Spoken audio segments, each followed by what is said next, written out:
एक दादाजी हैं जो यहीं बैठे हैं, वो बड़े सरल थे, भाभी हैं। वो उनको किसी चीज, धन संपत्ति, समाज परिवार से मोह नहीं, उनको मोह था खाने से। काय से मोह था उनको? खाने से। खा लिया, बढ़िया, परमात्मा मिल गए, सब चल रहा है जीवन में। अब जैसे कहीं शादियां हो जाए, पंगत हो जाए, हमारे यहाँ निवाड़े में पंगत कहते हैं, आप लोग कुछ कहते हैं शहर के में, क्या कहते हैं? बफे। तो जब पंगत हो जाए तो एक पंगत से उनका काम नहीं चलता था, वो 2-3 बार पंगत में बैठते थे, तब पेट पे हाथ, हाँ कुछ खाया है, क्या अब कुछ खाया है। अब एक बार वही दादाजी को निमंत्रण आ गया हमारे धाम के ही व्यक्ति के साथ में, और वो निकल पड़े। वो निमंत्रण था शहर में। कहां पर था? शहर में। वहां पर भी भोजन की व्यवस्था की गई थी। अब जो व्यक्ति दादाजी को ले जा रहा था वो जानता था दादा की आदत, तो यहाँ से दादाजी को समझाते जा रहा था कि भूख लगे तो रास्ते में बोल देना, नाश्ता करा दूंगा। दादाजी को बात याद, पल पल 5-6 किलोमीटर में बोले भूख लगी है।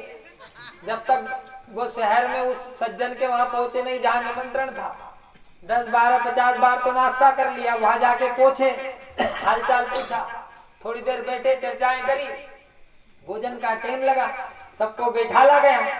अब वो सज्जन घबरा रहे कि दादाजी कुछ उठपटांग नहीं कर जाए। दादाजी से बार बार इशारे कह रहे, दादाजी कह रहे हाँ खूब तो खा लिया है, अब कम ही खाऊंगा।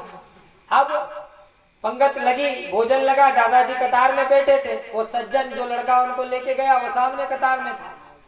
अब शहर में आपने देखा होगा, धाम में भी अगर पूरियां रोटियां बनती है तो बड़ी होती है, शहरों में छोटी छोटी आप लोग बनाते हैं, पतली पतली, कागज, रफ कागज आता है, फेयर कागज, वैसा बनाते हैं आप लोग। पतली रोटी बनाते हैं या आप लोगों की डाइट कम रहती है। अब वो शहर के हिसाब से भोजन बना, पूरियां बनी भैया। अब वो शहर के हिसाब से पूरियां छोटी छोटी बनी, दादाजी बड़ी पूरी खाते थे।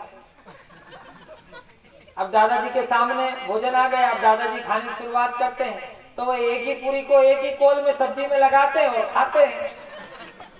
बार बार एक पूरी उठाए, सब्जी में लगाए, खाए। अब वो बच्चा, वो बालक देख रहा है दादाजी क्या लजा रहा है, हमको क्या हंसी का पात्र बना रहा है।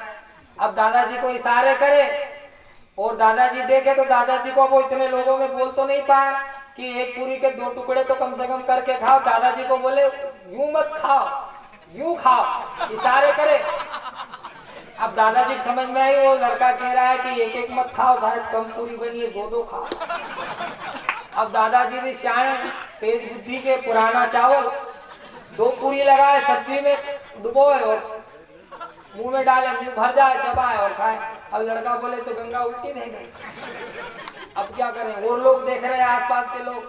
बच्चे को बड़ी शर्म आए क्योंकि दादा बच्चे शर्म आती है। अब फिर बोले एक बार वो ट्राई करता, दादा से बोले तुम्हें भी मतलब बच्चा, उनको देख के माथे पे इशारे में हाथ रखा है कि तुम्हें भी कुछ समझ में नहीं आ रही।